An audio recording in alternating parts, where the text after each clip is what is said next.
Sea Dog Seaside Studio in St. Augustine, Florida. And we always broadcast this show from Sea Dog Brew Pub, Treasure Island. And we've got a lot of missing people tonight, but we do have the lovely Miss Ashley Grimaldi. She is at Sea Oh, Dogs right now, where broadcast is okay. originating from. Hey, Ashley, welcome. Thank you so much. I'm happy to be here.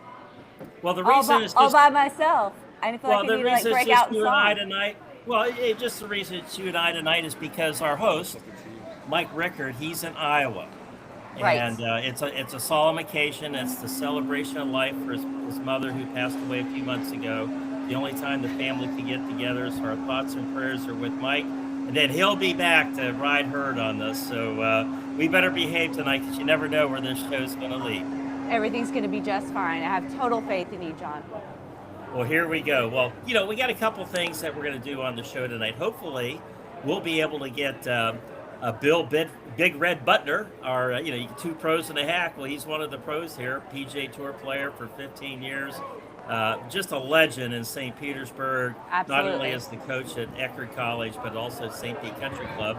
By the way, that's the lovely Miss Ashley. She's the membership director there. We'll be talking about St. Pete Country Club a little bit later today. Plus, Sounds great. we've got Kerry McNally on. Now, Kerry's been part of the show off and on for years. He's a comedian. He's Yes. actually won Funny guy. Emmys on television Good for him. for actually the Home Shopping Network, which what a gig is that? You sit on there Really? and you sell toasters, right? But Yeah, he's that's also really a interesting. comedian, and he's going to be reporting in from Fergs tonight. And we're going to talk a little bit about his Legends Pro-Am tournament that he hosts out there in Pebble Beach, California. And he's got the Navy That's SEALs as great. the benefactors, and so he's going to talk a little bit about that. But the reason he's not co-hosting tonight with us, he is down at Ferg's, which is basically, even though that Sea Dog Brew Pub is one of our big sponsors, Ferg's is a big sponsor of the Tampa St. Pete Sports Connection, which is we're all Absolutely. together, one happy family, and it's the Foghat Nazareth concert down there at Ferg's tonight. So I mean, it's going to be I great. I have to be honest with you. I don't know a lot about that band. Well, I'll tell you what, Yeah.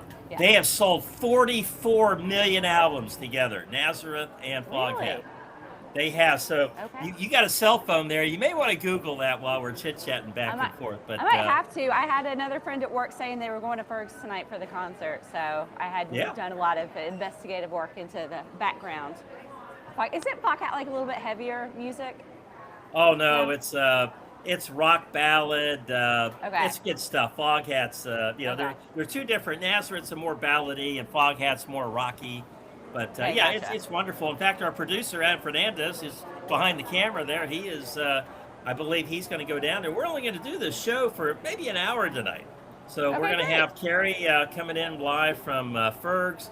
We're going to have, hopefully, we can get Bill Big Red Butner on because it is the PJ Championship week, I and we're know. going to talk a little bit about PJ Championship to him because I don't know if he's played in the PJ Championship. He may have, but I tell you what, he's a PJ member like I am, and I'd like to hear his insights on it. Plus, at the end of the show, we'll have Wild Bill's golf weather report, and Awesome. Always we're going to really be about. funny. Well, he is just Bill is one of a kind.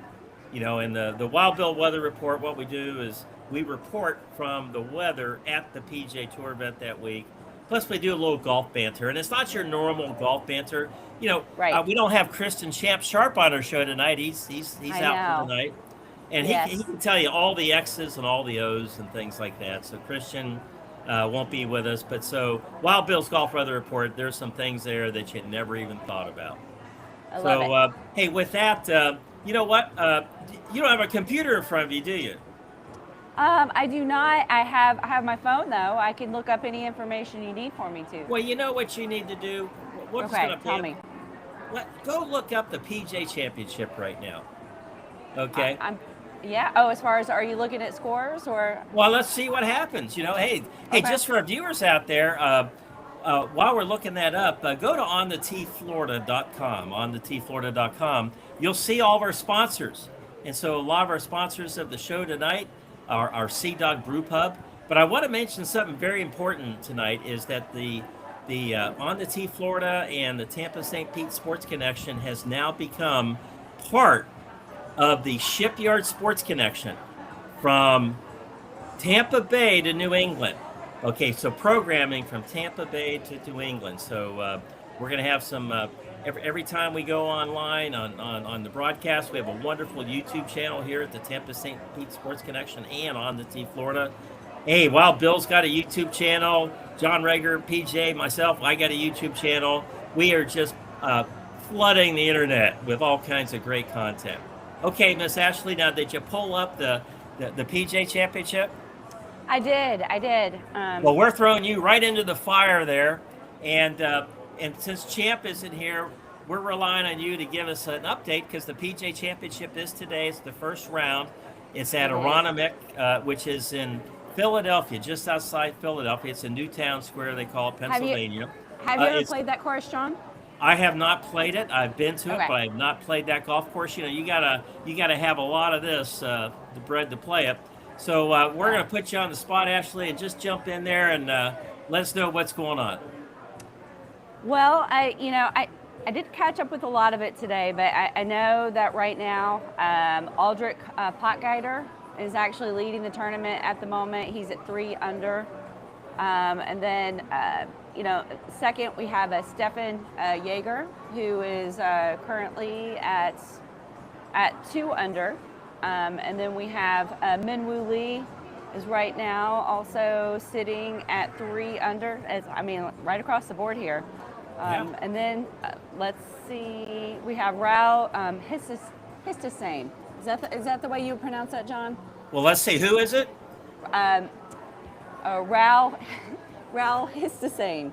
Let's see what we got here. Okay, let me see. Oh man, that's a hard one me. there. I got some good ones. We'll call him Ryo Histasune, and you have to bow when you say that too, because he looks like Thank you. Japan.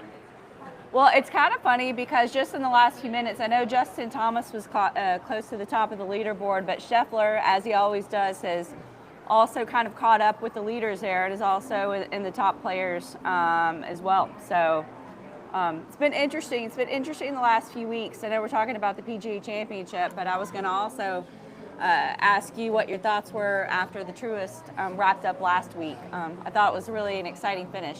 What were your thoughts? Well, one of the things that I just don't do anymore is talk about last week's tournament because I have a memory of a goldfish. That's okay. That's okay. It must have been 1,000 years ago last week for the Truist Championship.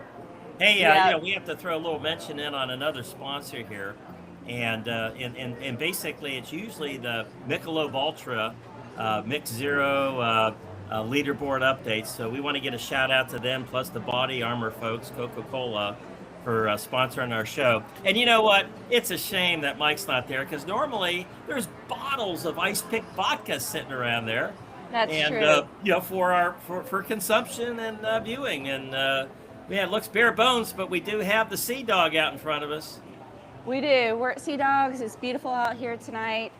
Smaller crowd. It's that time of year in Florida, I think in general, where a lot of our friends or snowbirds from the Northeast go back home, and so things kind of mellow out a little bit in the area. So, but it's nice, it's pleasant, great weather, feels like summertime, like full on. So, it's beautiful out here. A lot of people are coming in for dinner right now. Lots of great drinks at the bar. So, I know Adam here. We've got a great group. So, hey, Ashley, this is our chance to talk to you a little bit about who you are and where you're from and what you're doing because we have on the tflorida.com. You will see all of our sponsors, but each one of us, I've got a page for each one of us. I've got one for Big Red Bill Butner, and I got my own page. We got Wild Bill Stereau, but we have the lovely Miss Ashley Grimaldi page. And so we've never really had a chance on the show to profile you a little bit. And because people are like, well, where does this lady come from? And what does she do? Yeah. Tell us, give us a quick background on who you are, Miss Ashley. This is your chance to shine.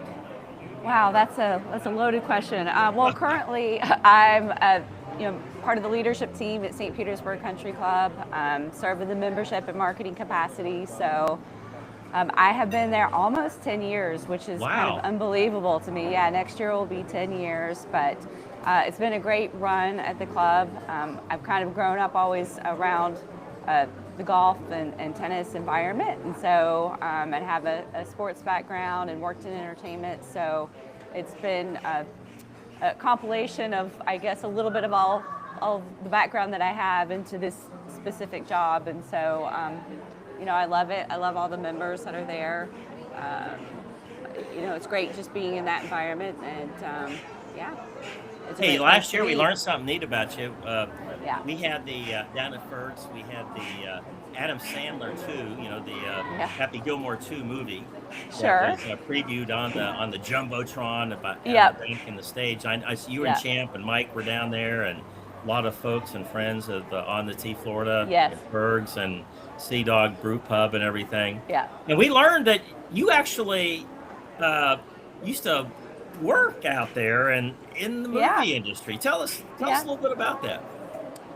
Well, kind of, my time several years ago, right out of school, I had always worked in radio and TV. And so I went out there many years ago, but did work on the Sony lot in Culver City. And at that time, Adam Sandler's production company called Happy Madison was a big part of, a lot of the movies at that time. I mean, when you really think about it, especially in the early 2000s, there was an Adam Sandler movie that felt like it was coming out, I feel like every week. But yeah, I mean, I worked in entertainment, did some things like worked in some comedy, Groundlings, did a few, acting things myself, but it was great working hands-on at the studio because you were always dealing with all the heads of the studio and what's going on. I don't know if you remember some of the names, like Amy Pascal used to be the head of Sony for many years. Howard Stringer from England was one of the tops there, but it was an interesting time period because, you name it, everybody was there, from Warren Beatty to Sean Connery. Wow. To like when Charlie's Angels movies were being made and Spider-Man was being made at Sony, so it was really kind of Well, for hot Charlie's moment for Angels, Sony you during could that have time. you could have been a stunt double for Cheryl Ladd or somebody. I mean, No. I've told just a couple of people this, but at one time I did do a stunt double kind of situation for Cameron Diaz once. That was kind of Oh, a that's funny cool. thing. Yeah. I was just thinking, Charlie's Angels, you can do this, right? You got the. Yeah, that's true. That's true. I did. I remember going to the Charlie's Angels premiere. It was kind of crazy, but it was weird. People like MC Hammer, and I think he was part of that. And I don't know. It was a fun time. It was a fun time. So, but now I'm here in St. Petersburg, Florida. So. Hey, let's shift gears a little bit. Let's talk about St. Petersburg Country Club. Yeah. This week at the PGA Championship, Aronimink is it's a famous golf course, but it was actually named after an Indian chief.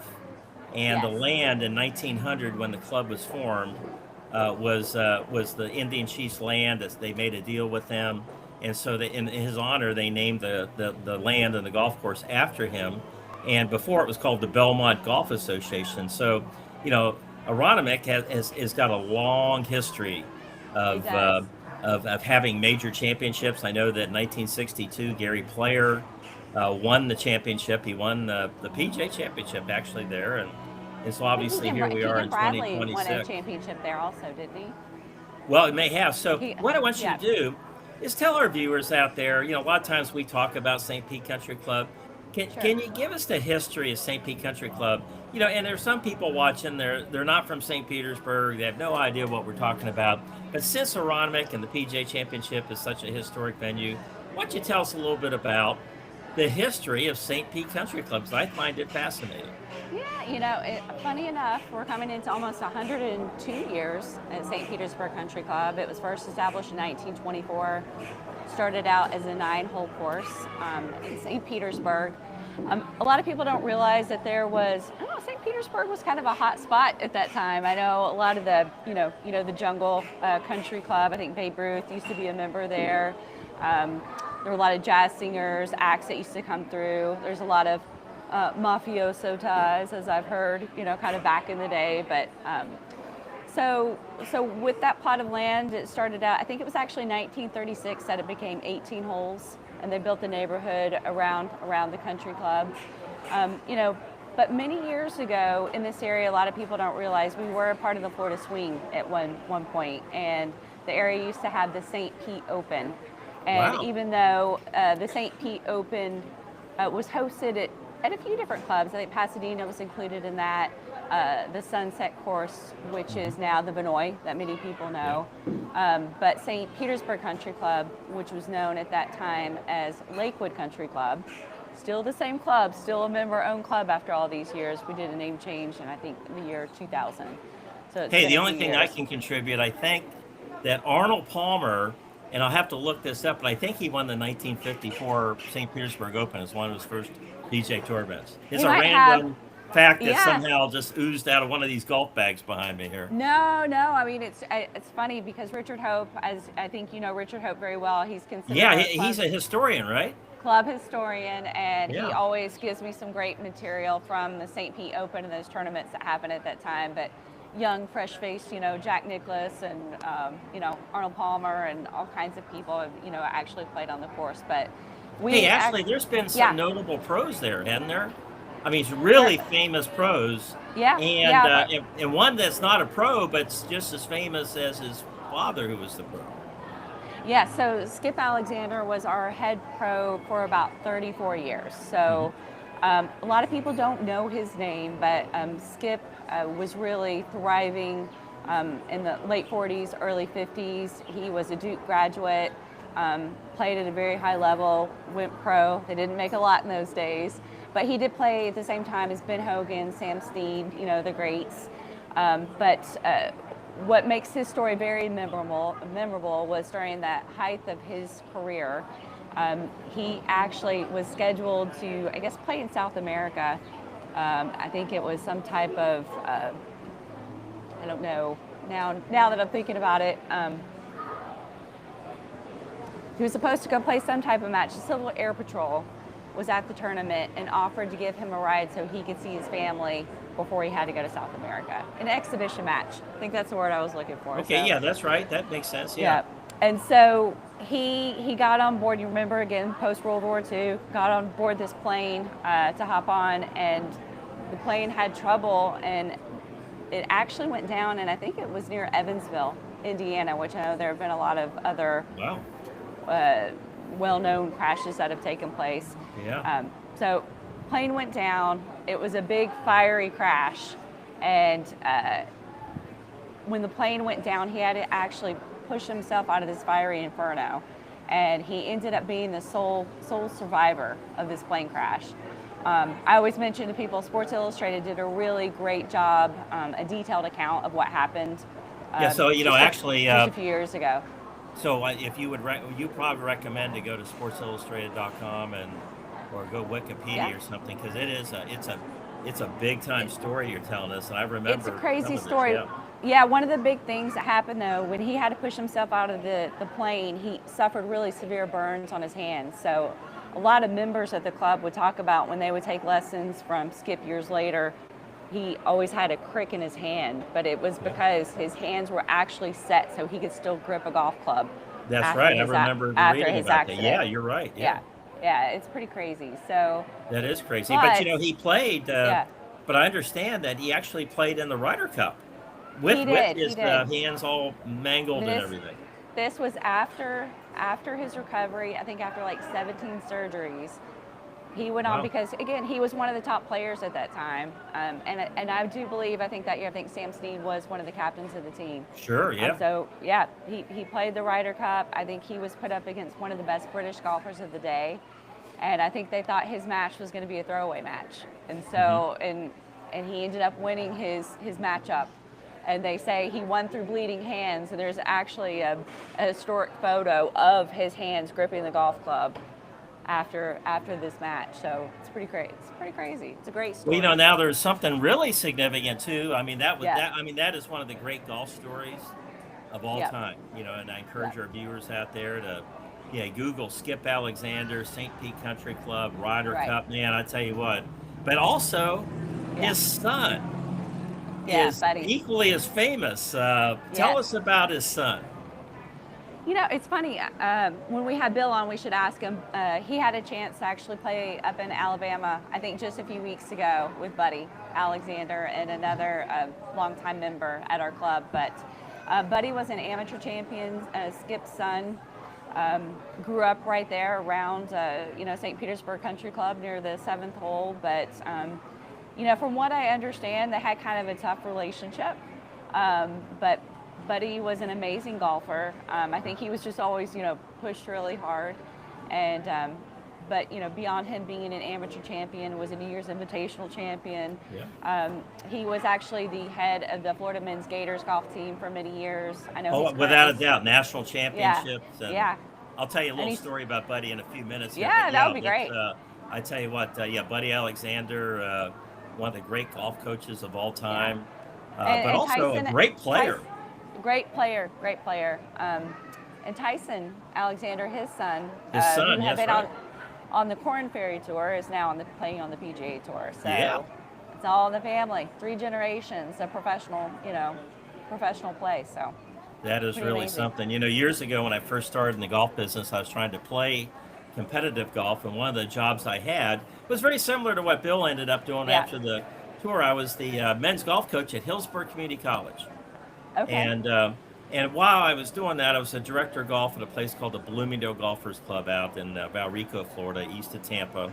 And we were a unique club. We had a lot of pros as members. We had like 100 pros.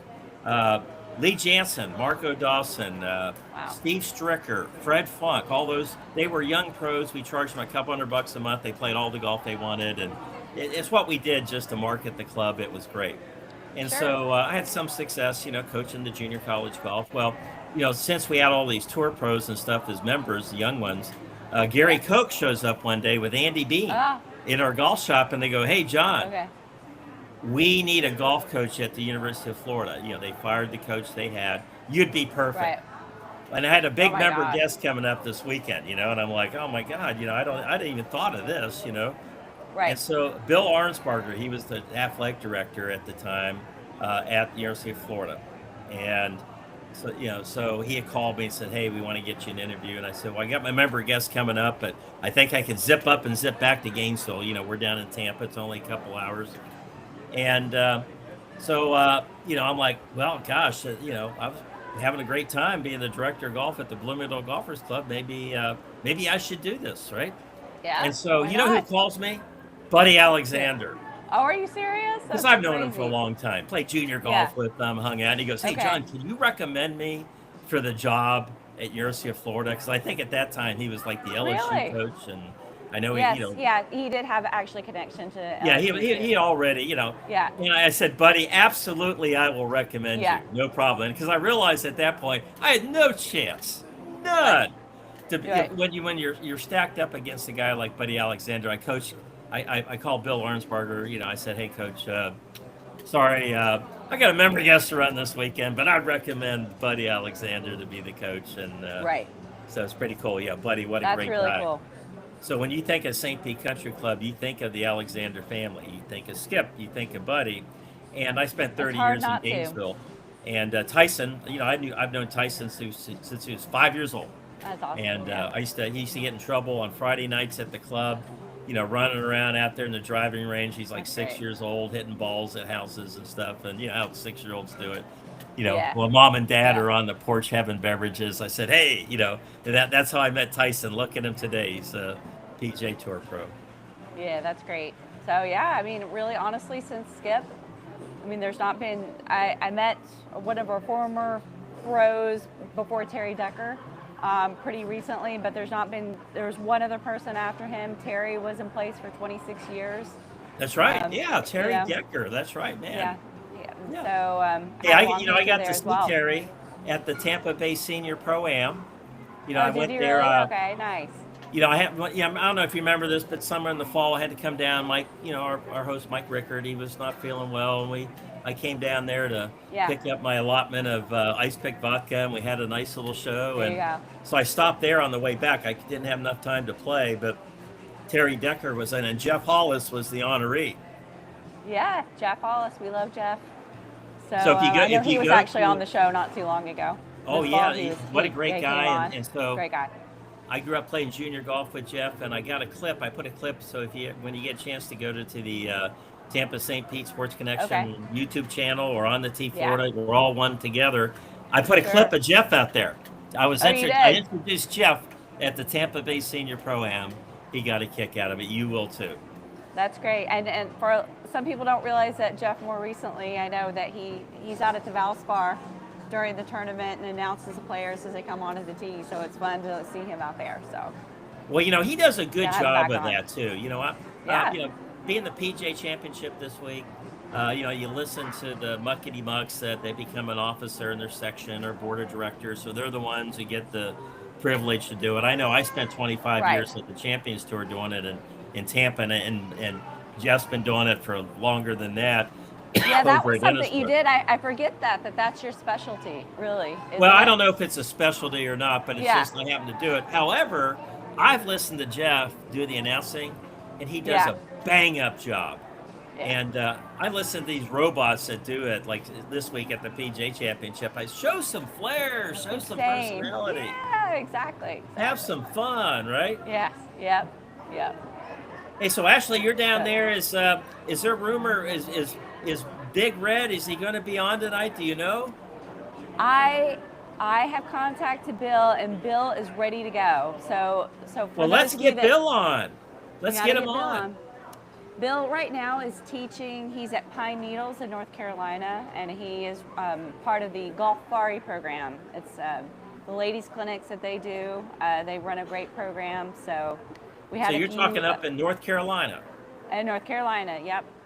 So there are a few of our members that actually traveled up there this week. I don't know if they're possibly going to be on as well, but love to check in with him and see what's going on. Well, good. So we'll just we'll sit here and wait for Bill to come on. Okay, that's. So tell Adam, That hey, let's sounds go get good. Bill. Let's get Bill on. I know it's funny because Bill typically coaches we have a weekly golf event at the club called Nine and Wine, and Bill is our faithful coach. We've been doing it since 2018. So we've had a strange run. He was gone for 6 weeks, so we had to try to fill his shoes while he was gone, which has been tough. But- how do you fill those shoes? Well, I put all the pros at the club kind of through it a little bit. I made them audition to fill Bill's spot because it's show business, right? It's all show business, Hey, isn't it, John? Yeah. That's a great thing you bring to the table. Let's go ahead. Let's have a who wants to be the pro? We did. We had America's Next Top Golf Coach. That's what we Oh my ran. goodness. Yeah, it was good. It was good stuff. So we made them go through a lot. We had them read some lines like, "Hey, I can help you fix your swing." We had to see how what their teaching skills were like. We made one of our pros go through an actual physical on the golf course with a physical therapy table. This is true. Check his pulse. Oh, are you kidding How, me? no, how he handled anxiousness and anxiety. Yes. Well, Yeah, I mean, so it was good. did he have to take his shirt off or anything, or We just did not make him take his shirt off. We Okay. did not go to that level yet. It's always possible that it could still happen, but yeah, it was good stuff. I have to share some of the video with you, but it was good. But we actually did have a winner, and our winner last week, we announced Winton Munch, who has been a professional player of his own right. He's been on the Korn Ferry Tour, played several events, is always in the middle of trying to qualify and go after it. Oh, hey, but, tell our viewers again, who is this? do you know Winton Munch? No, so Winston Munch. Yeah. So Winton Munch. Yep. so he's actually a tour player. He's a tour player. He's one of the pros at the club.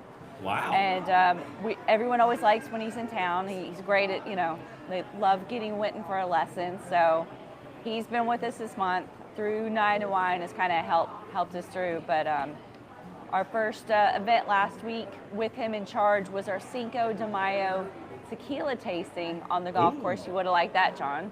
Yeah. And, yeah. Sign me up, Coach. Yeah. So it went well. So it's been fun. It's been a lot of fun. So. Well, that's absolutely fantastic. Hey, we still waiting on Bill? Is he out there somewhere in the ether? What's that? Oh, really? Okay.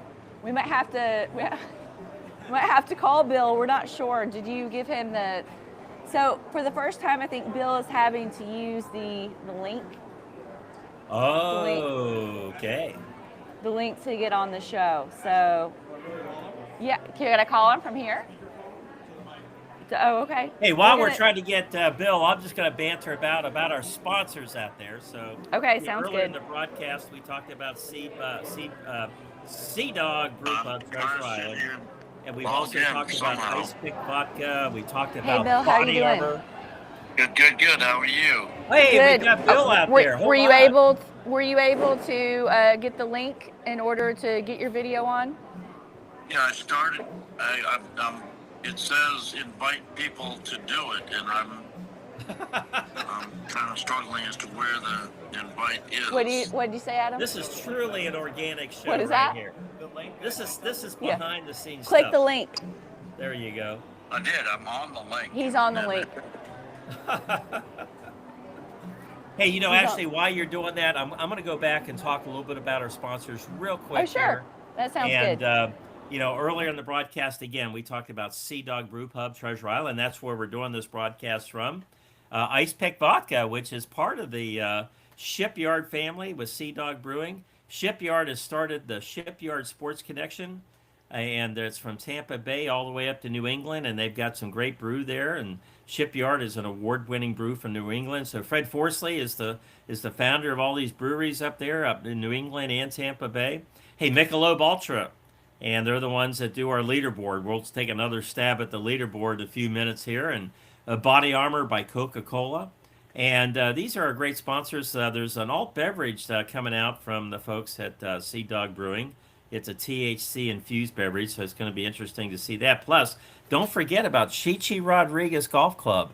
It's right up the street here, and it's a wonderful golf course to play, and they've been a sponsor of ours, and we have some events coming up there at Chichi Rodriguez Golf Course.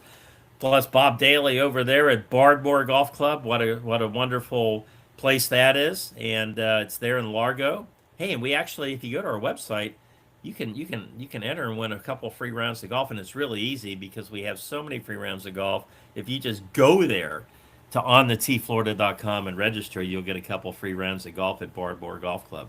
So anyway, we have a list of wonderful sponsors there, and we're just so happy. And of course, you see the lovely Miss Ashley there, and yes, he's got the Sea Dog logos right up there, and right behind her is the Intercoastal. It's I don't know if it's the Intercoastal or not, but it's right there. You can take a boat and go right up to this place and get a IPA or a craft beer from Shipyard or Sea Dogs, or a Paloma, Absolutely. and some tequila. There you go. So Bill's having some technical difficulty. Things are going really well. Well, you know what? While Bill's fumbling around, but guess what? But I actually have. Hey, can we hear him? Yeah, I think what we're going to do, Bill, we're going to try to do a FaceTime. We can hear him. Yeah, we'll do a FaceTime with Bill. We'll get him any way we can.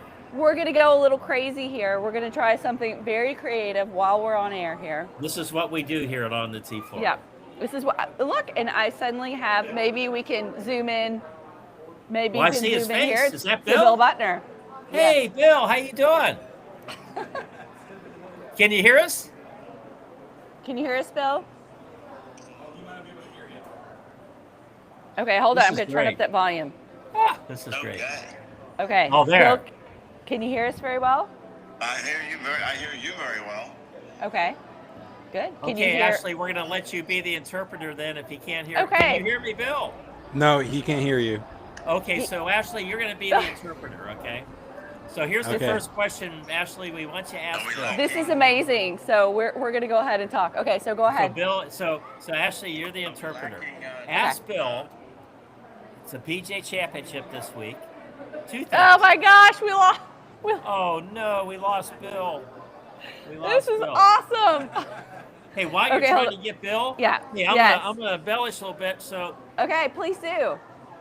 Do you realize I've got this memento here? It's from the 53rd PJ Championship, February 22nd to 28th, 1971. Okay. And it was played at PJ National Golf Club. Now this is a bottle of booze. It's a Jim Beam. It's Jim Beam bourbon whiskey. Now there's none in it, obviously, by the time I got my hands on this bottle from 1971, now I mean, it's there's nothing there, but they used to make commemorative bottles. And Jim Beam made these commemorative bottles for the PGA Championship, and I just, it's just one of those things that you just kind of want to save and put in your collection there. But gosh, those days have gone by. They need, Jim Beam, get out there. Come on, you need to bring back the bottle of the PGA Championship commemorative bottle. But it's really cool. It's got a golf course logo on the back here. It's got the authentic sticker. But also, when they played the PGA Championship at PGA National, it was the first time they played it in the South, and they played it in Florida in February. That was pretty good. The PGA Championship thereafter was morely played in August, and it was the season's last major, the final shot for glory, they called it. And a few years ago, they moved it into May to accommodate the PGA Tour and the FedEx Cup Championships and the Ryder Cup and the President's Cup. So there's been some banter and talk this week about that PGA Championship being where this kind of maybe lost a little of its zest or whatever. But you talk to those players each who are playing this week. Each one of them want to win that PGA Championship. Hey, while we're still waiting on Bill Butner up there, I used to be president of the North Florida section. I was elected twice, and I got a gavel, really? and I can bang the gavel. Look at that. Hey, we got Bill yet? Is he out there? We are trying to get Bill. This is Okay, well, let's keep getting Bill. So I'm going to bang the gavel here. bang the gavel. Session's now in order, but the PGA Championship is special to people that like myself and Bill and others, and you're obviously you're good friends of PGA golf professionals out there. I know a lot of them, Ashley, and this is our championship. Okay, the USJ belongs to the amateurs. The Masters belongs to the members of Augusta National. And the Open Championship is the RNA. So this is just the average Joe, like myself and Bill and a lot of other people that we take a lot of pride in it. So. Yeah. I'm going deep with the props because we're still trying to get Bill, but I was president of the section twice. In fact, I wasn't going to wear this, but this is my patch. This is my PGA of America patch, and they changed the logo a couple of years ago, so now all the logos don't make any sense. But you remember the old days, and you may have some of this at St. Pete Country Club with the older members. But you remember you get a sport coat and you take your patch and you stick it in the sport coat, you walk around, you got the club logo and emblem on it. Yes. It's an old school. Does anybody down there ever do that anymore? You got to be about 90 years old to do it, probably. The funny thing is we don't have a club jacket, but one of the service organizations that always hosts their events at the club is the Polywogs. Have you ever heard about the Polywogs? Oh yeah, they're famous. They used to run like the Orange Blossom Classic down there, didn't they? They did. You have to be invited to be a Polywog. It's a badge of honor, and they actually do wear green jackets, just like the Masters jackets. They do. They do. Now they're like a service organization for golf. They are. And stuff. Didn't they used to run a tour event or something? Or you know what? That I don't know. Well, I think they did, but we should have somebody on to actually kind of ask and find out a little bit more about Polywogs because they do a lot of great work. You're going to go get that Richard Hope to come on this show one day because we got a lot of history to talk about the St. Pete Country Club. But more importantly, that area, the Polywogs, I remember the Orange Blossom Classic. It was an LPGA event, and they were the ones that were behind it. So so that's really something. That's a funny name, but I'm glad to hear that they're still around, kicking around. So our current club president is a Polywog. We have a Mike Kiernan, a past club president. Phil Powell is very active still with it as well. So we'll have to have one of them on. That'd be fun. Well, that's fantastic. Hey, while we're waiting on Wild Bill here, not Wild Bill, but while we're waiting on, I know we have two Bills that we're waiting on. Well, we have a Wild Bill. That'll be at the end of the show, but we have a Bill Butner. We will hang in there because we got to get him on the air tonight.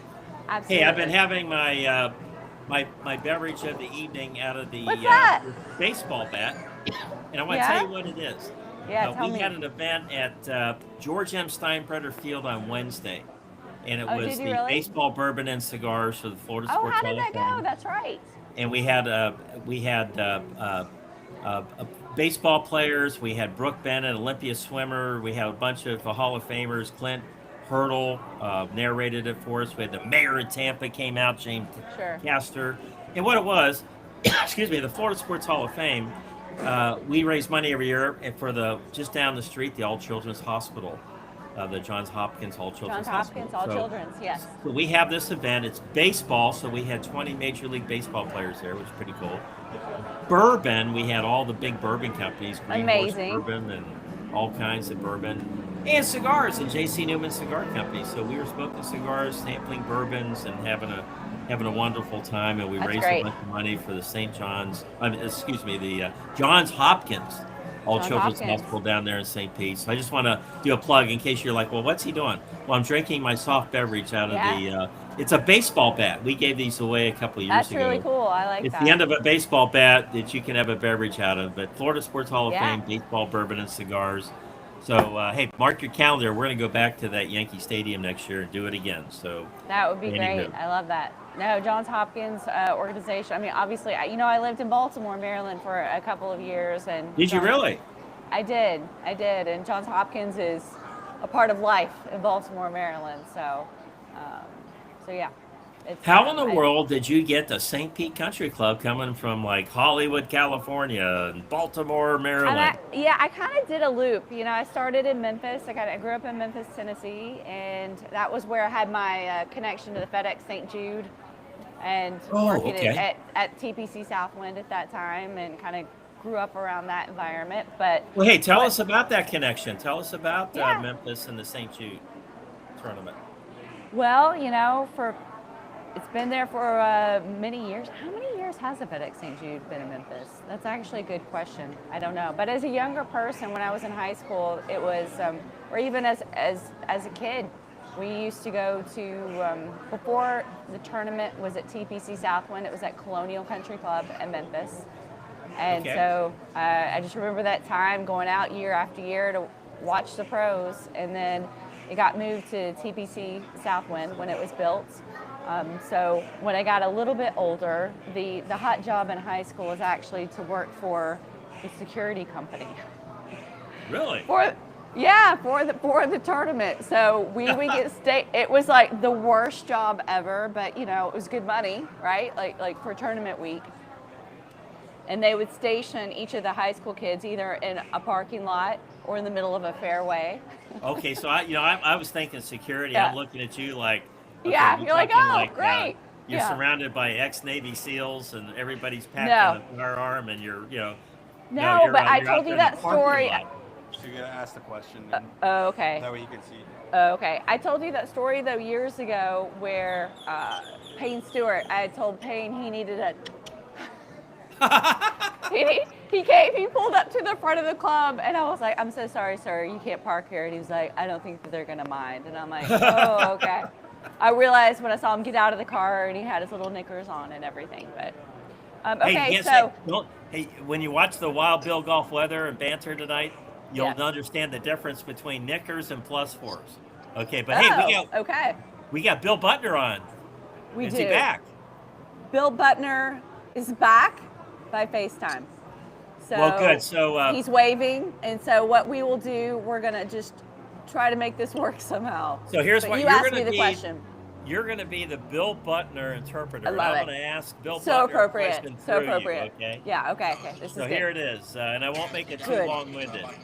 Okay. Bill, Oh my gosh. PJ Championship. Did you ever play in the PJ Championship?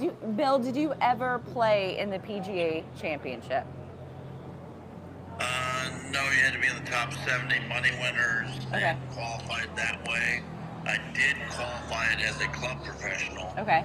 but because I was playing more than 10 events, I couldn't play as a club professional. I was more considered a tour professional. So, no, I have not. Did Wow. you hear that? So, Okay, John. So I think he kind of did, but didn't. So that's pretty good. That's as close as, there's 30,000 Yeah. PJ members and assistant pros and stuff like that. So that's closer than 29,800 of them have gotten to the PJ Yeah, Championship. closer than 29,000 people, Bill. So good That's job. good. Hey, Little Bill. ask Bill, because as a PJ member, he's been a My PJ son's up member there on the 18th probably. green and the 10th, so he's enjoying the scenes. What's that? My son is up there in a tent on the 18th green, so he's up there enjoying it. Oh, he is. Okay, so Bill's son is actually at the PGA Championship this week. Oh my goodness! Enjoying So what's he doing up there Behind in the the first tent? tee. behind the first tee. Is he? What is Wow. that through Live Nation? Yeah, they have a tent up there for Live Nation. So his son works for Live Nation, and they have a tent at the PGA tournament. Hey, what is Live Nation? What is that? What is Live Nation? Can you tell us a little bit about that, Bill?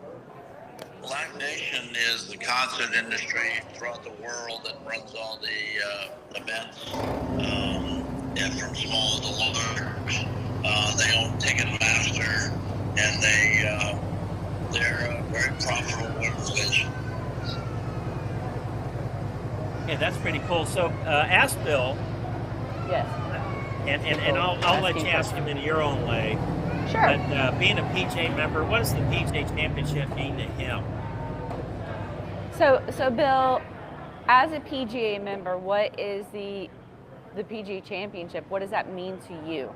I mean, because it hits a little closer to home for you, I would think.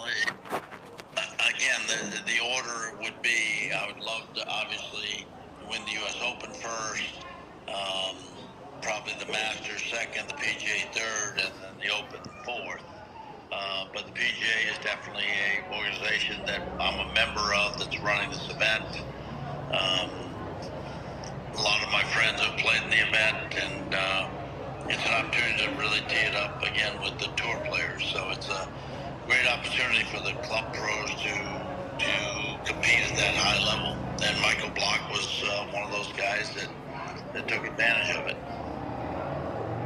Hey, Ashley, ask Bill about his friend Pat McGowan. I think that Pat played really well in a major. I'm not sure if it was the PGA Championship or not, but tell us about that.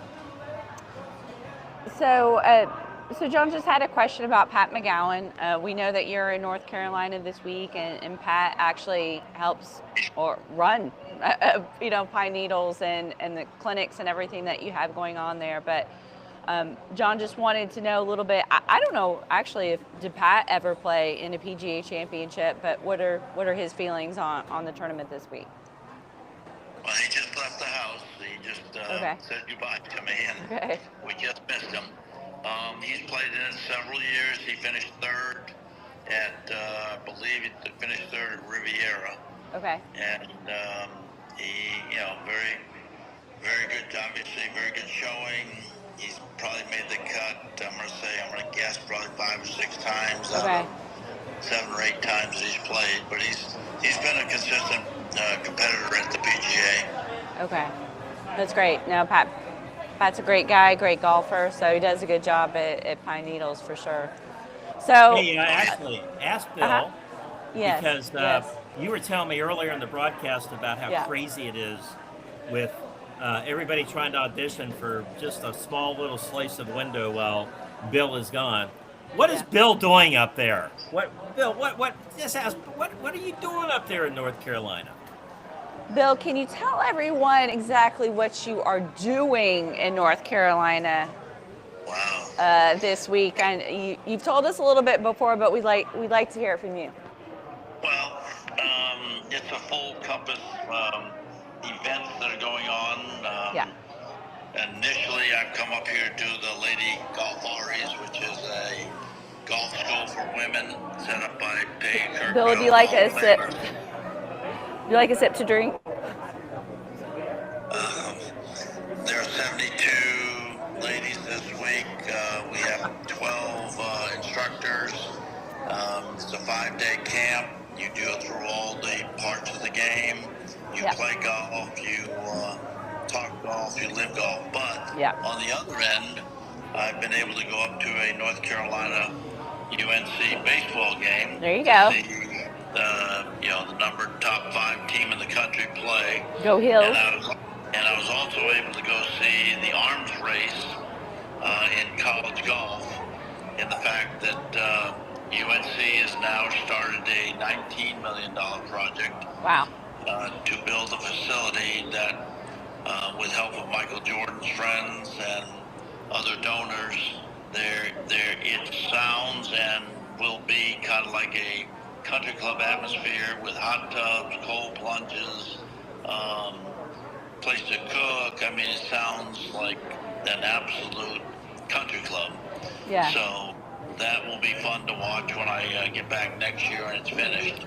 But right now we have 6 of these golf areas throughout the year. Okay. 4 of them in the month of May, and they're all full. They're ladies that have been back here. Last week there was one that's been back 30 straight years. I'm going to say this week is going to be a girl that's probably been here 17 years. It's really not that they're slow learners. They enjoy the atmosphere, they enjoy the people, they enjoy, just the sociability of getting together with a bunch of women and playing golf, making new connections. About how many people, Bill, usually come to a clinic?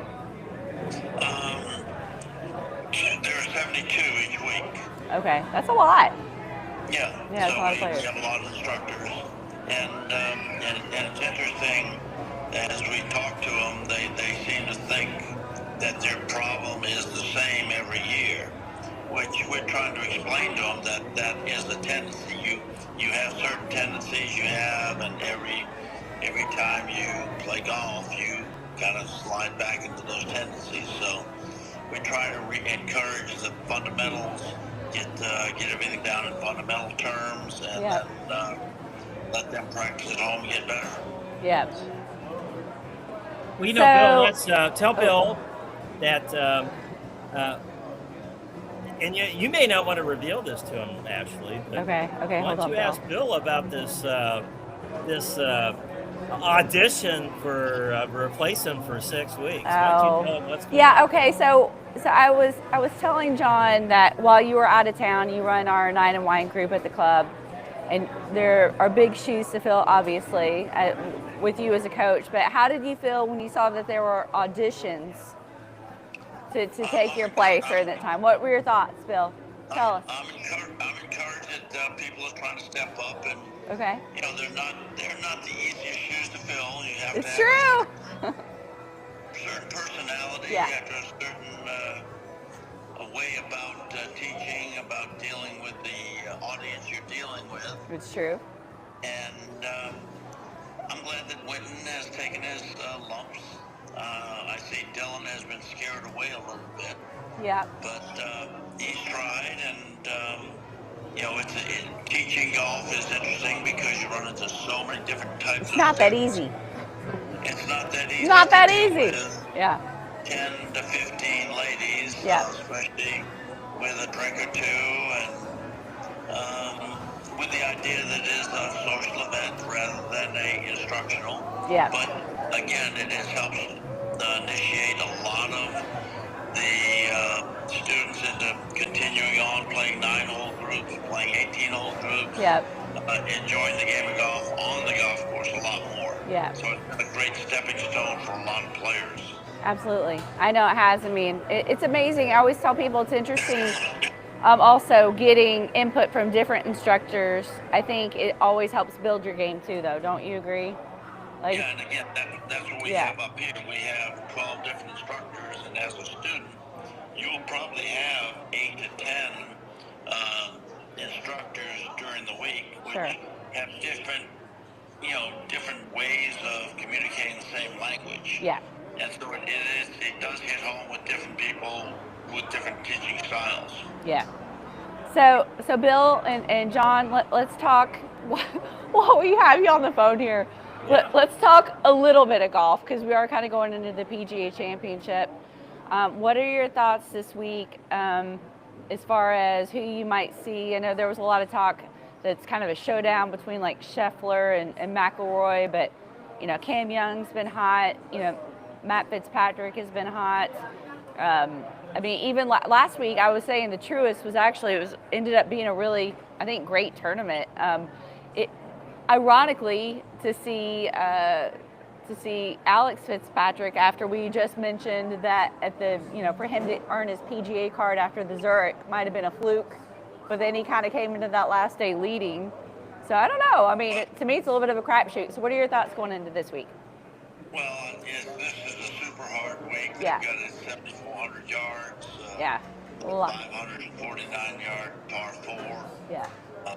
You've got to drive the golf ball in the fairways to be competitive. The green speeds are up. I think they're going to have good enough weather that they're not going to, worry about them shooting low. And you can see by today, where still, I think it's 3 under, still leading today, and it's hard. It's a tough course. And you got to be, keep your head about it yourself. And the thing I like about this kind of event is it's not at a golf course that people have played a lot. So it's one you have to learn. It's one at Augusta, everybody who's played there 10, 12 straight years knows where to miss it, knows where to hit it. So it's like a home course advantage at Augusta. This is a true test of golf that you've got to learn where to hit it, where to miss it. I saw some of the previews that showed when the ball got off the green, it would roll like a Pinehurst golf course, 30 or 40 yards off the green. So it's a learning golf course, and those that learn and play, I thought DeChambeau would be a good pick. I thought Rory might be a good pick. I don't think Bryson was doing very well today. I don't think he had a very good day. He was 7 over when I saw him last, so he's struggling again. Yeah. I don't lack of competition or what he's doing. Yeah. But it'll be somebody coming out of the last 9 that is trying to win a championship, and it's not going to be a runaway. It's going to be pars are going to good scores, and birdies are going to be fewer apart. So it was interesting. So tonight we had originally talked about Bobby Van Sweden, a local club fitter, was possibly going to be on the show. He wasn't able to be on tonight, but it kind of prompted a little bit of research on my end about the course and clubs and a lot of the conversation that's been going on recently. So from what and Bill, you can jump in, because I don't know if you've ever played this course before. You seem to have played every course in the country, so you probably have. But it sounds like a lot of people going into this week feel very confident from the tees to fairways to the green. It's like, I think with whatever had been done out there, some trees taken away, they feel pretty good about landing on the fairway. But what's going to possibly be a little more challenging would be the approach shots and the Donald Ross greens, that they might be a little more challenging. Yeah, you can see that there's false fronts, there's controlling spin, there's a lot of things that they will have to do to make sure that they don't get trapped by Donald Ross, because with Donald Ross golf courses, you try and shoot for the middle of the green, but when you shoot for the middle of the green, you're probably going to put yourself in some 3-putt situations. So you've got to take some chances here and there to get it a little closer to the correct side of the green. Yeah. And it's a challenge, and learning the golf course is probably one of the hardest one. So I kind of feel like lately I've been hearing a lot of conversation about people really changing up the clubs in their bag. And I don't know, John, if you've heard the same thing, but evidently the trend lately has been putting a 7-wood in the bag. Have you heard this? Well, I can tell you before Bill responds, that is the thing to do. it is amazing that the power hitters of today have a 7-wood in their bag.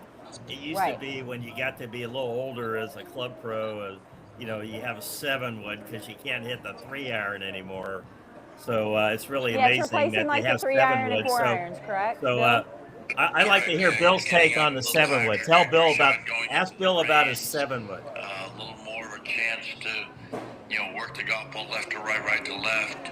So it's a lot better club, utility club to use rather than trying to hit just a standard 3-iron. You feel like the 7-wood is a better one to hit? Right, because they have more control of it. They can a little more loft. They can draw it. They can fade it. They can do a lot of things with it. Okay.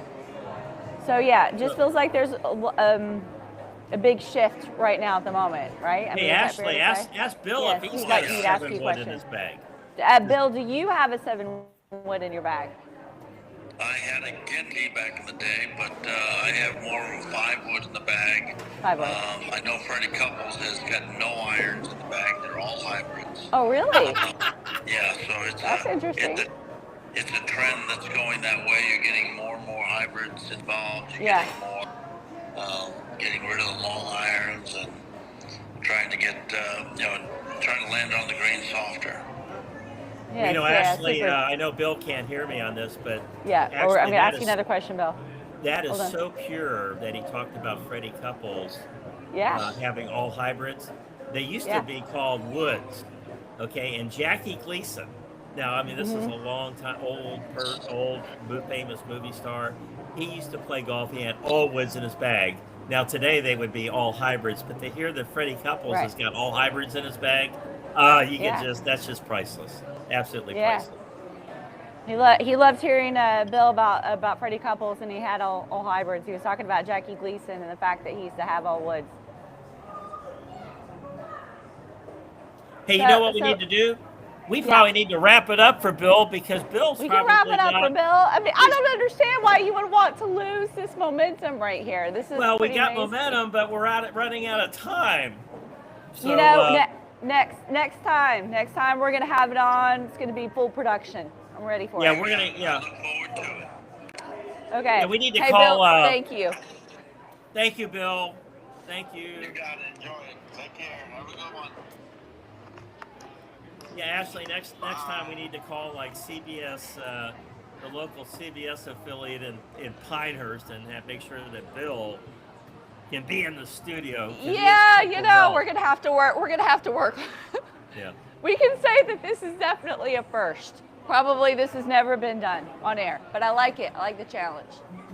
I get this text from Wild Bill Stereau here because I said, "Hey, Bill, you may want to jump on the show tonight." He says, "Am I going to be on tonight?" I've sent him 4 texts and had him send him 3 links. So, Bill, if you're listening, just please check your text messages. You want to be on the show, you can.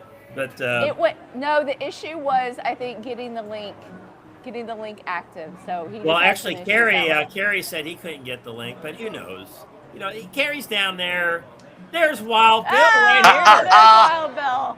I made it. What? Wild Bill had to make a costume change probably to come on here. Did I had to go make all clothes. I don't think Wild Bill and I've ever had a proper introduction. Well, okay, here we go. Okay, so Ashley, this gentleman, his name is Dr. Bill Stereau. And it's actually like Dr. William C. Stereau the 4th, the 3rd, or something like that. I love it. But we know him as Wild Bill Stereau. He's one of the nation's top oral surgeons. But he's also a good friend, and he is somebody that's got a lot of personality and just absolutely loves the game of golf. To the extent that I had the privilege of coaching his kids when they were younger, and one of them has become a PJ golf professional through the Florida Golf Coast University program. Look at that. Another one of them is an elite junior player, plays golf with Charlie Woods and all the junior golf tournaments out there across the country, and that's great. So, but Wild Bill's got a lot of personality, and and at the end of the show, we'll run the segment, to get out of here, so we can go to the Foghat concert in Nazareth. Hey, Bill, did you know that down at Ferg's tonight is Foghat and Nazareth, and we lost them. Nope, okay. I'm sorry. Yeah, Bill. This is awesome. This is amazing. We know Bill. There we are. I'm back. Yeah, I'm back. There's a bomb shelter up there in Gainesville. Sorry, I had to turn off the other app because the YouTube thing was in the background, and I was getting double words. So I'm good now. We're good. So Ashley, that's who Bill Stereau is, and so thank you for that background. And that's why we have Wild Bill on the show. But actually, we have what we call a P1 listener, Ashley. A P1 listener, when you do podcasts or radio shows, they're the ones who've been with you since the start. There's one. I remember the first time that Bill actually listened to the show. First listener.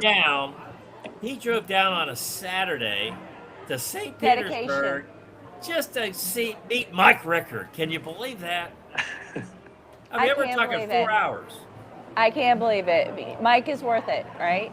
Absolutely. Yep. Hey, so Bill, we're gonna play Wild Bill's golf weather just in a few minutes here. All right. Okay. But I got to ask you a question. Me? Yeah, I got to ask you a question, Wild Bill. All right.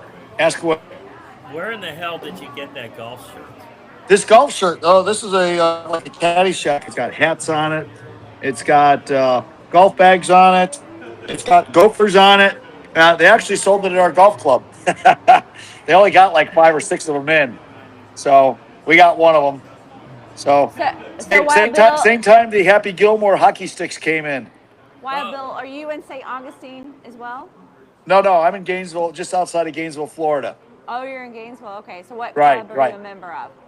Hawkstone, Hawkstone. part of the invited group. It used to be Hale Plantation, built by Oh, Gary okay. Player and built by John. Okay, great. So it's an Right. Invited club. So I think Invited got bought by Troon, didn't it, over the Well, last actually, year or two? Invited just got sold. Something just Apollo. happened. It just sold recently, Well, I right? think KSL to Troon, bought right? Club Corp, and they called it Invited. But I think the Apollo Group is buying it back from KSL, and rumor is they're going to go back and call it Club Corp. No. That's what I hear. They Are may you go back to the serious? Club Corp name. Yeah, Yeah, they make it just full might. I don't circle. know. I don't know. Hey, but Yeah. Ashley, I want to tell you something about Wild Bill Yeah. here. Yeah. You remember when we had the COVID and we were all locked in and we had nothing to do? Yeah. We couldn't go out anywhere. Well, golf happened to be something we all could have done, and we did. True. And True. you know, and it, you know, and miraculously, people didn't catch COVID at the golf course, and golf courses were opening up and booming. And thanks to Governor DeSantis for opening up golf courses in Florida, Yeah. stuff like that.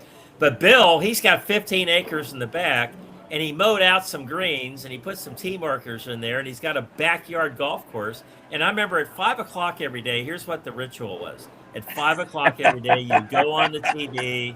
There's President Trump and Dr. Bricks and Anthony Fauci, and it's all doom and gloom and this, that, and the other. Then right after that at 5:30, Bill televised the COVID Open from his backyard golf course. And literally, what a production you put Open, I on. You had love your it. kids involved, you're playing golf, you kept a leaderboard like it was Yes, we CBS. did. And it was actually the only golf programming on. The PGA Tour wasn't even on. It was the only live sports beat, and people were actually betting on it. Yeah. Yeah. I understand. It was a very different time during COVID. I always say, you hear people say, oh my God, it was such a terrible time. I was at home. And at St. Petersburg Country Club, I was there every day during COVID. We kept Look who's golf here, going. John. Hey, there's young Will Sterow in the background. Hey, Will, stick your head in there again. This is the fifth. William Christian Stroh, the fifth. Well, Wow. okay, the fifth. Oh, this is Jack. No, I'm sorry. No, that's Will. It's Will. Jack's in the Oh, shower. you Who look are like your you? brother Jack. But I can tell you, where did you get all that hair? Yeah, they're both like little Q-tips. Hey, Will, you got so much hair, shave your head and give it to a cancer patient, for God's sake. We'll put it right next to the hair on your back. Here's what we're going to do, Ashley. Oh, there you Here's go. what we're going to do. We're going to tell Okay. Adam to run the Wild Bill golf weather and banter. Let's do it. Go ahead and run that clip now, and we'll be back to you in 15 minutes. Go ahead. We're ready to run that Wild Bill clip. Yep. We're ready run here the Wild at Sea Bill Dogs. golf We're weather. waiting for it. And Turn we'll the volume talk about up. it briefly after. Let's see what we got going. And your host of this episode called Mic'd up. Welcome Everybody. On the Tee Florida is mic'd up on the Stuttgart Sports Connection Network from Tampa Bay to New England. I'm John Rager, PJ Mic'd Up broadcaster, and your host of this episode called Wild Bill's Golf Weather, coming to you from the Sea Dog Brewing Company St. Augustine studio and the Backyard Golf Association studio in Gainesville, Florida. This week it's the PJ Championship from Aronimink, just outside the city of brotherly love, Philadelphia. Not only will we hear about the weather forecast, which always plays an integral part of the outcome, we'll also include some banter about some of the special things surrounding Aronimink and this year's PJ Championship. And with that, it's time for Wild Bill Sterow for his take on this week's weather. Bill. Woohoo! How you doing there, Coach? Well, hello, everybody, and well, golly, it's Wild Bill's Golf Weather Report coming to you live remotely for Aronimink Golf Club in Newtown Square, Pennsylvania. Now, as we follow the PGA Championship and the quest for the biggest and the heaviest trophy in professional golf, the Wanamaker. This beast of a trophy, cast around 1926 after the 1916 original trophy was lost in 1925, is approximately 29 inches tall and weighs a whopping 27 pounds, made out of solid sterling silver. Now, just to put that in perspective for all you hockey players out there, the Stanley Cup is 35 inches tall and weighs 34 pounds of sterling silver. Now, the Wanamaker does appear that it could be in the top 10 of biggest professional sports trophies, and it is believed to be the largest in professional golf. Now, before you ask, John, I know that your first question you're thinking is, what is the biggest trophy in professional sports? And I did my homework on this one, and that award appears to go to the Borg Warner Trophy, and that would be for the Indianapolis 500. That bugger requires multiple people to move it around, and it's a whopping 5 feet tall, 4 inches, and 100 pounds in solid sterling silver as well, I believe. Now, as you said, this year's PGA Championship goes to Aronimink Golf Club in Newtown Square, Pennsylvania, for this year's quest for a major. Aronimink, like you said, I hope I'm saying that right. Aronimink. I've listened to the pronunciation. It sounds right. Hopefully it's right. And I understand if you say Aronimink 3 times really fast and click your heels together, you will appear in Aronimink just like I did, and that saves you on airfare. Now, last time the PGA Championship was here was 1962, and Aronimink was a completely different course back then. Originally designed by Donald Ross, Aronimink had almost 190 bunkers, and it was modified several times, though, since then, making bunker count possibly as low as 70. Now, recently, Aronimink has been restored to its historic glory with an infusion of sand, like Donald Ross himself was skipping down each fairway, tossing out bunker bombs everywhere. I believe they are just shy of 180 bunkers. Restoration was completed in 2018 by Gil Hans and Jim Wagner. Now, bunkers, as we all know, can be a funny thing, and as when it comes to weather, now Aronimink is dry, sand may fly, and it may be easy. The greens are bouncy, though, and their firmness and the roughs tend to be thick, making off-wear fairway shots very unpredictable.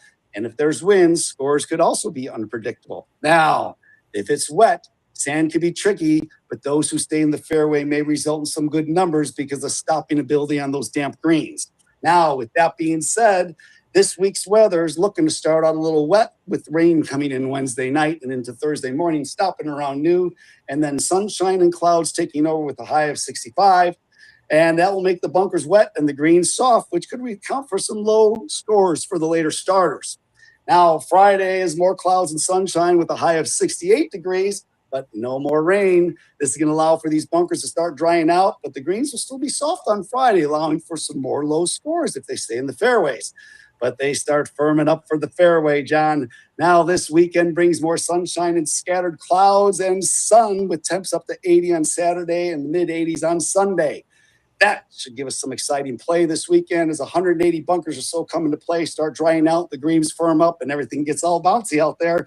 It's going to take some straight shooting, get some low scores come Sunday, right, John? Absolutely there. Absolutely. I got one more thing for you, and to answer last week's question, who is the only tour player that successfully shot par or below, actually below par at the Green Mile Quail Hollow for all 4 rounds of tournament play? Drum roll, please. That would be Justin Rose in 2010 Wells Fargo Championship. And that is Wild Bill's Golf Report, coming to you remotely from Aronimink Golf Club, Newtown, Pennsylvania, and the Backyard Golf Association. Wild Bill signing out. Back to you, John. Hey, the Wild Bill's Golf Weather Report here on the T Florida, we try to be as authentic as possible. I mean, we've dressed up like tourists in Miami. We've talked. We did voodoo from New Orleans. We've done all. We did the. I think it was something that had to do. We were in the Queen City of Charlotte. You had your Burger King hat on. Oh yeah, it was the Royal King for the RBC.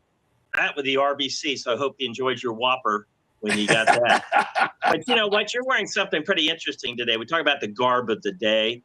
Yep. And the PGA Championship is one of those championships that's had a long history, and there's a lot of interesting things about it. And one of the things was, if you go to our social media, you go to Wild Bill Scaro, or you go to John Rager PJ, or you go to On the T Florida, you will see our posting for the week. To tell everybody to listen into the broadcast and things like that. And so knowing that you had a pair of +4s. Now we call them +4s in the United States, okay?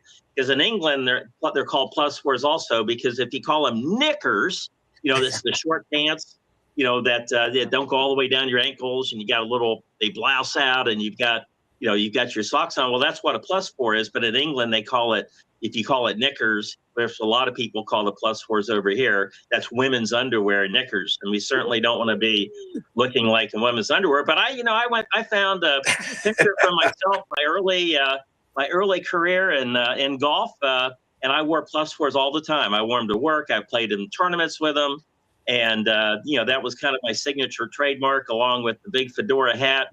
And from 1984, but if you see this social media post, you'll see it says young at John Rager PJ 1984. But then, we time traveled you, and we've got a picture of you in your +4s with your tie tucked in, because that's what the old players did, right? Yep, they tucked their tie in, so because it didn't get in the way of their swing, and you had your I think of the picture on. had a short tie and had a flat cap.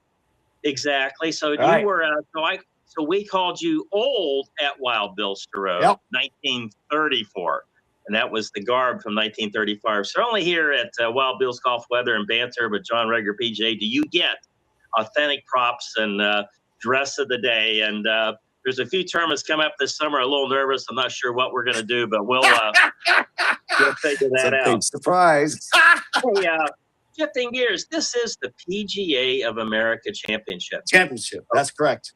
And so what it is, it's actually owned and operated by the PGA of America Club Pros. Us Club Pros. I've been a Club Pro. I've been a PGA member for 44 years. PGA members actually are very diverse. We're more, not just Club Pros. I have utmost respect for Club Pros, and it's fantastic. They do a yeoman's job to promote the game, and they're the lifeblood of the game. But also PGA golf professionals. Hey, they're, you yak on the mic up here, or you can be a general manager, or you can be a sales rep, or there's all kinds of things you can do. You can be a broadcaster as a PGA golf professional. But what's unique is that you are the father of a PGA golf professional. And so obviously, young Ellie Stereau, she is graduated from the Florida Gulf Coast University as a PGA golf professional. Tell us a little bit about Ellie.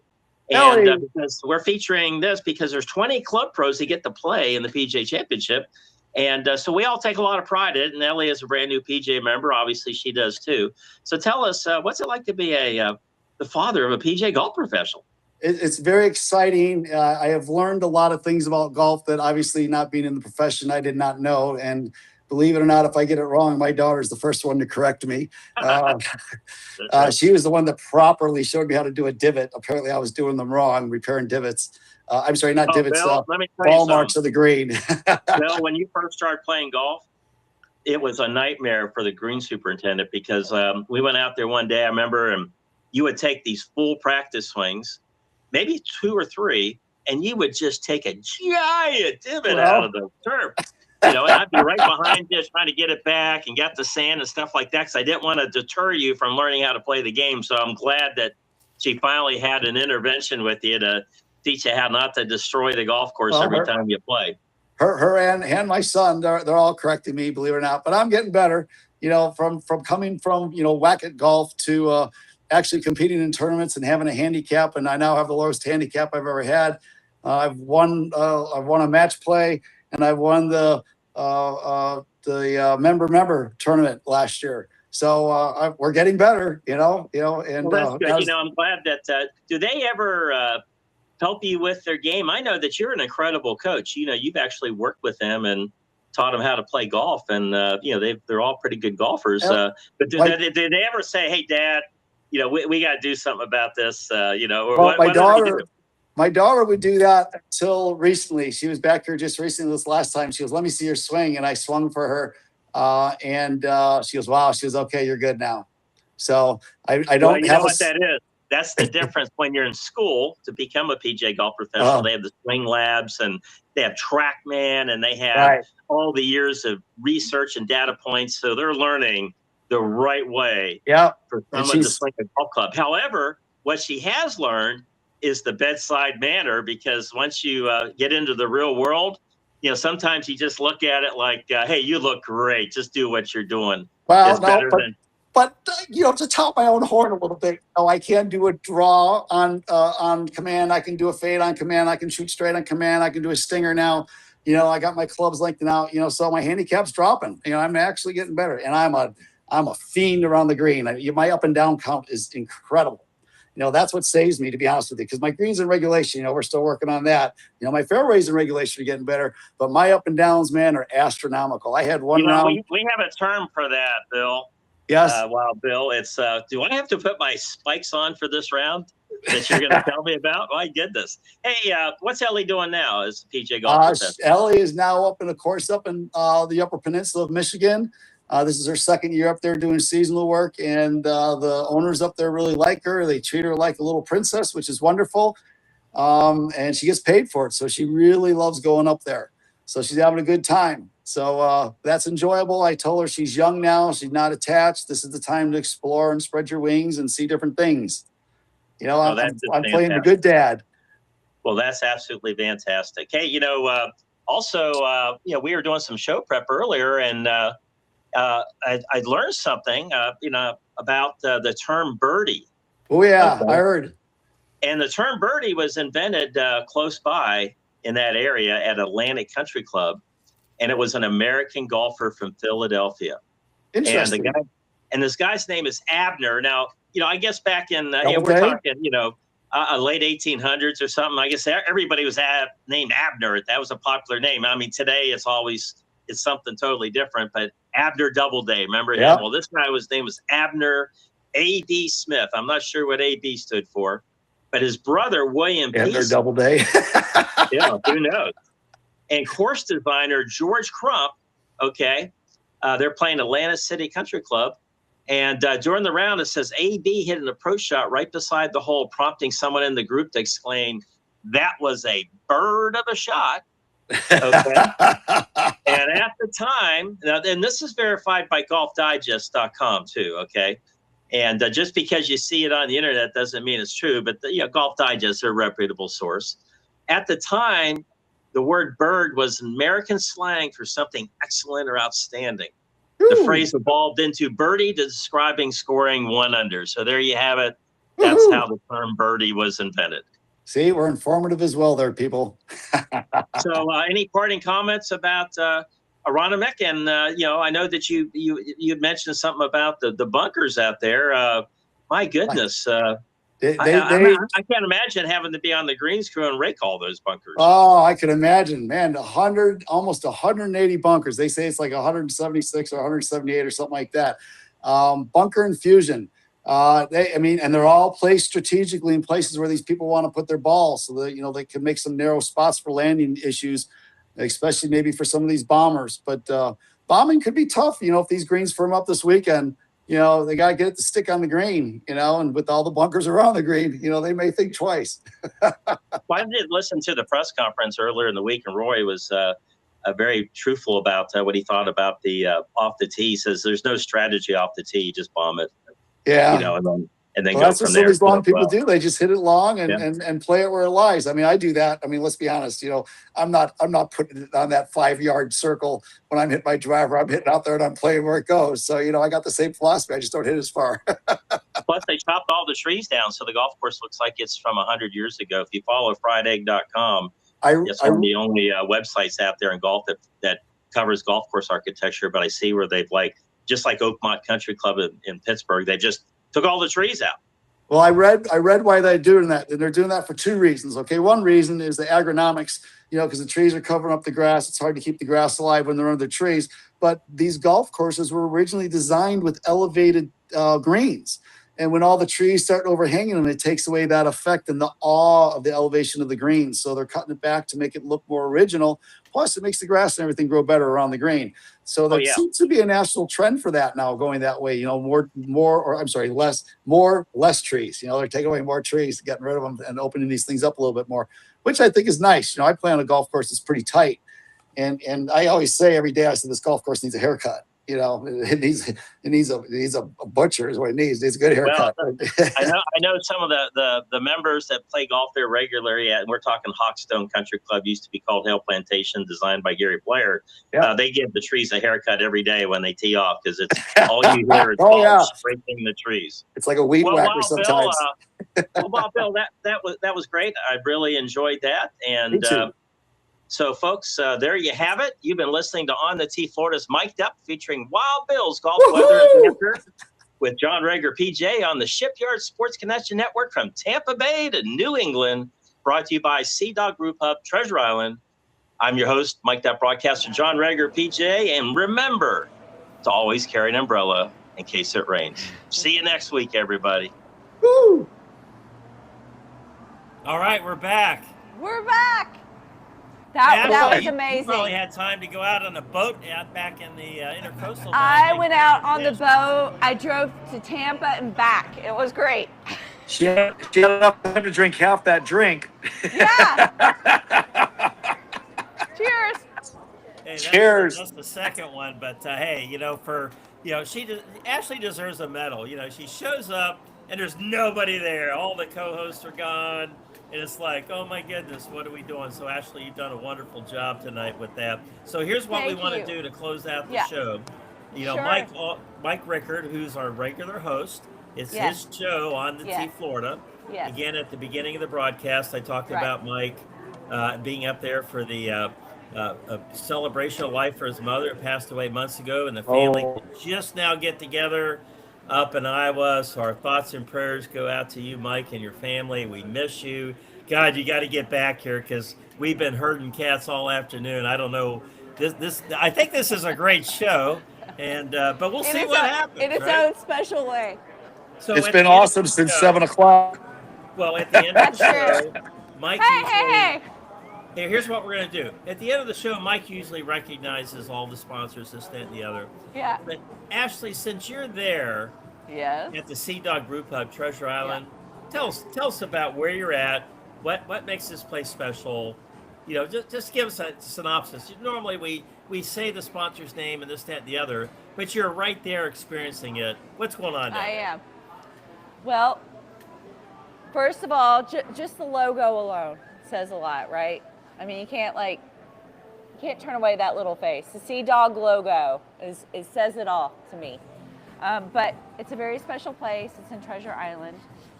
I would say come and support Sea Dogs. Sea Dogs has always been an exciting place to come. Great venue, beautiful, right by the water. But this venue, like many others in St. Pete, not too long ago, about a year and a half ago, were hit by the hurricanes. And so I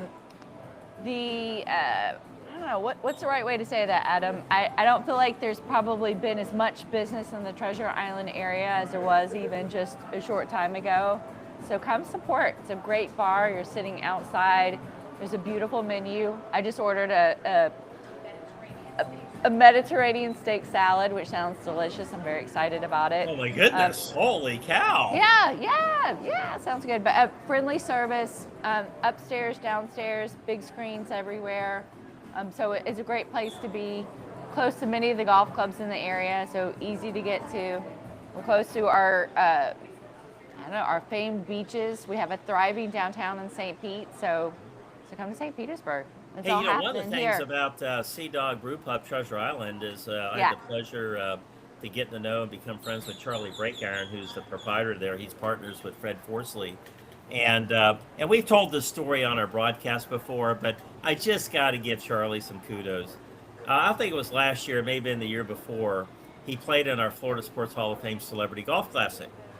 And he played with a good friend of ours, Florida Sports Hall of Famer Barry Smith. It was Charlie's birthday.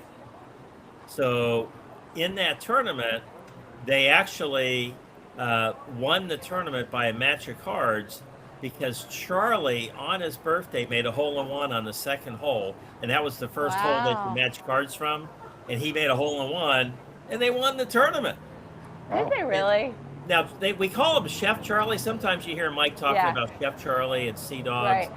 Chef Charlie, but he's a really good cook, an extensive background in the food and beverage industry. He's got his Chef Charlie specials and things like that. But he was actually a Division I college golfer at Ohio State University. So be careful out there. Be Don't careful. give him any shots out there. Just tell him, hey, listen, you have to give us shots. And when I say shots, it has nothing to do with getting shots of ice pick vodka. It has to do with Sure. giving strokes on the golf course. Don't give Charlie any strokes. But So I yeah, have a question. I have a question Yeah. for both of you. You're talking about hole-in-ones, and we had mentioned Richard Hope earlier, who is our club historian. And Richard recently made his 17th hole-in-one, which is Are you kidding me? no, That's it's phenomenal. ridiculous. He does not want to be acknowledged. He doesn't want to seem like he's bragging at all. But I mean, 17 hole-in-ones. So He's bragging. Hey, but you know why? You know No, why at the same time. my question to you is, how many hole-in-ones have you had, John Rieger, and what about you, Wild Bill? Well, Bill, you go first. 0. Putt golf, Yeah. maybe, but 0. Okay. I got a Okay. lot of close calls. I mean, I've got a couple within an inch, and I was Yeah. blowing on the ball, and it wouldn't go Yeah. in. It's okay. Well, It's okay. Me either. Me either. We're good. We're even. Well, I've had 3, and I'm going to tell you the story about all 3. Okay. Oh boy. My first one was in the late 70s. I was playing at the College of Charleston. That was Yeah. the school I got a golf scholarship to. Who was and I president played on the then? team.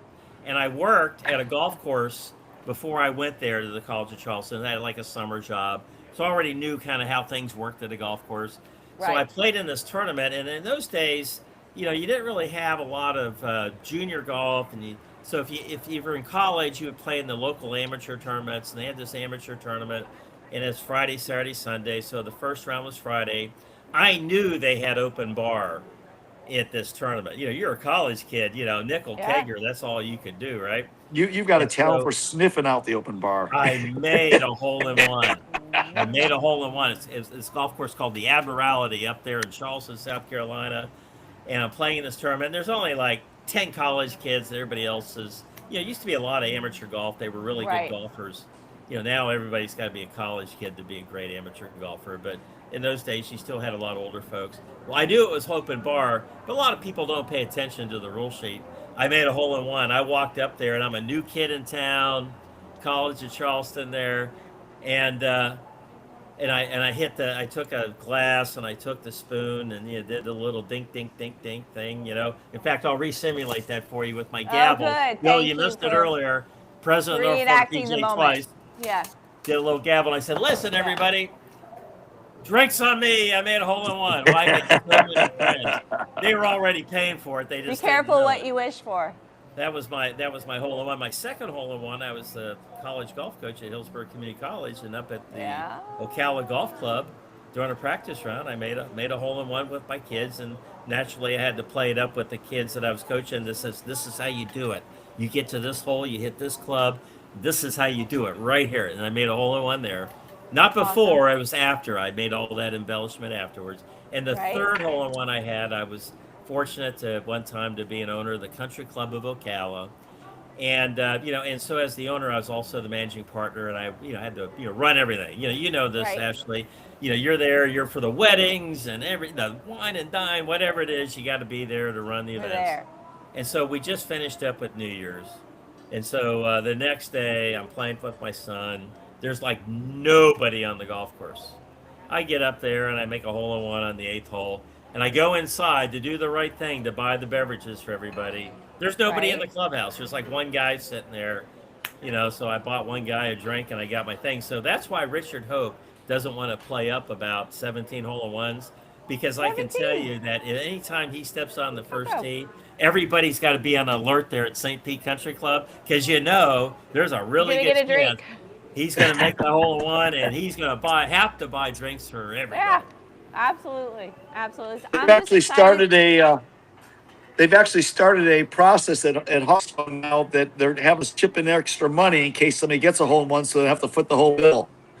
Well, they We- do call that hole-in-one insurance. In fact, That's Yes. actually at the St. Pete Country Club, I don't know if they do this or not, but a lot of times the clubs will collect like $10 a month from all the members in case you make a hole-in-one. We And at are the end of the year, if redoing no our one makes a hole-in-one hole-in-one, club. or if there's money left, you just have a big party. We actually had a hole-in-one club, and Oh, really? it was pretty simple. It was you get a $5 hit every time someone makes a hole-in-one. Made a big pool. It paid for the tab at the bar, and then you got to use the. You're hoping if you did make the hole-in-one, nobody's at the club that day because whatever was left over you could use in the pro shop. But now, See, but now we've eliminated that, and so now it's like, oh yeah, great, woo! Come to see, the I think bar, this we'll whole get you a thing's drink. backwards. I mean, if you got a hole in one, people should be buying you drinks. So you should walk in the bar and go, "I got a hole in one." And everybody should be Well, lining. that's kind of the joke, right? Hey, well, You this got to day buy and age everybody else a drink. with social media in this day and age and the email stuff, once Richard Hope hits that first tee every day, you need to send out a Richard Hope alert. Richard Hope I alert. know. Mr. Hole in One is now teeing it up. Get to the bar. Get to the bar. Get to the bar. I'm just excited when I actually par a hole. So just that enough is a satisfaction for me. I don't need anything further. Well, you know what? We're gonna wrap this whole thing up, and so Okay, let's do it. Wild Bill, thank you for being on. At the last minute. Hey, Ashley, great job being the host tonight. It was absolutely fantastic down there at Sea Dog Brewery. You know what I'm gonna do? I'm gonna pull up the On the Tee Florida website, and the reason I'm gonna do this, it's not gonna be aired, but I need to make sure I recognize all the sponsors. And so, because Mike Rickard, he'd be like, "What are you talking about?" Okay, so again, Shipyard Brewing, Sea Dog Brewing Pub, Treasure Island, Michelob Ultra, Body Armor. We're talking alt beverages. That's pretty Alt interesting. beverages. THC infused coming in there from the Shipyard Brewing. Fred Forsley, Mark Ferguson. We're talking Chi Rodriguez Golf Course, and we're also talking about Bardmore. And so, Mike Rickard, if you're listening to the show tonight, which you shouldn't be, God bless. when you watch the replay, we make sure we mentioned all the sponsors. So for that, I want to sign off. And for Adam Fernandez, who's our producer tonight, Adam, I'll tell you what, to put up with this banter tonight, unbelievable. Thank you so much for your job. Hey, Joe Boudreau over at Radio St. Pete, I don't know if they know what the heck's going on from what we sent them over tonight, but at least it's going to be a lively, banterish broadcast for that. And we couldn't get Kerry McNally on tonight. Technical difficulties, but he's at the Foghat concert down at Ferg's. He was going to report on stage, maybe backstage with Foghat and Nazareth, but he'll be down there for that, so he couldn't do that. So for everybody, for On the Tee Florida, thank you for watching our broadcast tonight, and we'll be back next week. And prayers and thoughts out there to Mike Rickard and his family. With that, good night, everybody.